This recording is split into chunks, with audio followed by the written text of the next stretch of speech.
Hello students, 2024-এ যারা political সায়েন্সের GE2 sixth semester পরীক্ষা দেবে, তো তাদের জন্য একটা প্রশ্নের অ্যান্সার আমি দিচ্ছি।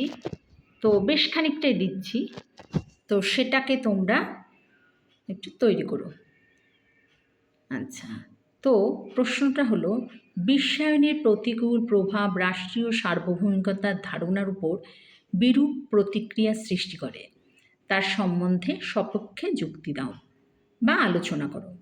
আচ্ছা, প্রশ্নটা ঘুরিয়ে আসতে পারে যে বিশ্বায়ন কোনো দেশের সার্বভৌমত্বকে কিভাবে চ্যালেঞ্জ করে, যদি করে তা কিভাবে, তোমার উত্তরের সপক্ষে যুক্তি প্রদর্শন করো।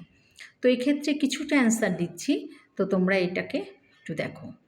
আচ্ছা, এক্ষেত্রে অ্যান্সার হিসেবে বলি যে বিশ্বায়ন প্রক্রিয়ার প্রতিকূল প্রভাব রাষ্ট্রীয় সার্বভৌমিকতার ধারণার উপর বিরূপ প্রতিক্রিয়া সৃষ্টি করেছে।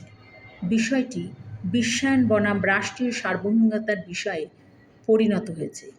বিশ্বায়নের পরিপ্রেক্ষিতে বিশ্বব্যাপী এক নতুন ধরনের অর্থনৈতিক ও রাজনৈতিক কাঠামো গড়ে ওঠার প্রক্রিয়া শুরু হয়েছে। এই পরিবর্তিত পরিস্থিতি পরিমণ্ডলের মধ্যে রাষ্ট্রীয় সার্বভৌমিকতার ধারণা সংকটের সম্মুখীন হয়েছে। আচ্ছা, এক্ষেত্রে তোমরা অর্থনৈতিক ব্যাখ্যাটাও একটু দেবে। তো বিশ্বায়নের অর্থনৈতিক ব্যাখ্যা কি, তা সেটা বলি যে বিশ্বায়নের অর্থনৈতিক ব্যাখ্যা। আচ্ছা, এই অর্থনৈতিক ব্যাখ্যা বলতে কিছু সংস্কারমূলক বিধি ব্যবস্থাকে বোঝায়। এই সমস্ত বিধি ব্যবস্থার মধ্যে উল্লেখযোগ্য হল আমদানির ক্ষেত্রে উদারীকরণ নীতি, বিনিময় হারের সামঞ্জস্য সাধন,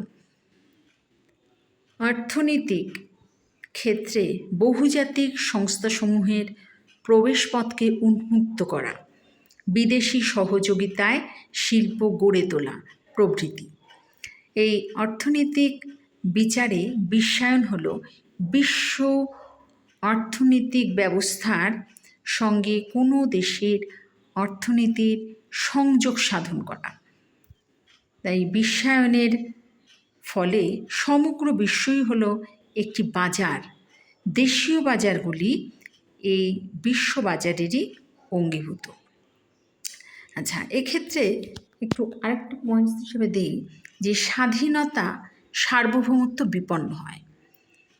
তো এই যে বিশ্ববাজার, এই বিশ্ববাজারে বৃহৎ শক্তিসমূহের মদতপুষ্ট বহুজাতিক সংস্থাসমূহের একচ্ছত্র আধিপত্য সুনির্দিষ্টভাবে কায়েম হবে।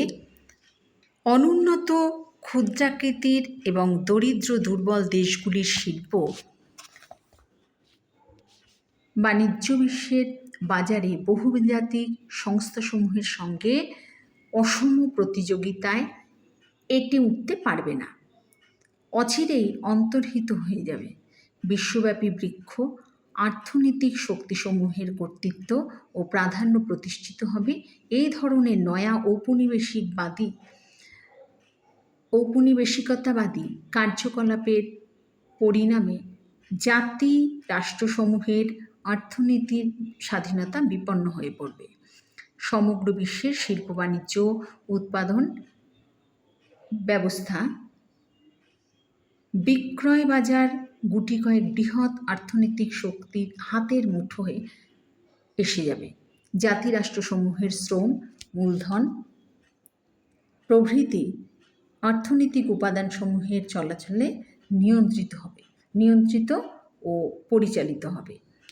আচ্ছা, এই বেশ খানিকটা তোমাদের প্রশ্নের অ্যান্সারটা দিলাম, বাকি কিছুটা থেকে গেল। তো এইভাবেই তোমরা এটা তৈরি করবে। এটা হচ্ছে সিক্সথ সেমিস্টারের GE2 পলিটিক্যাল সায়েন্স।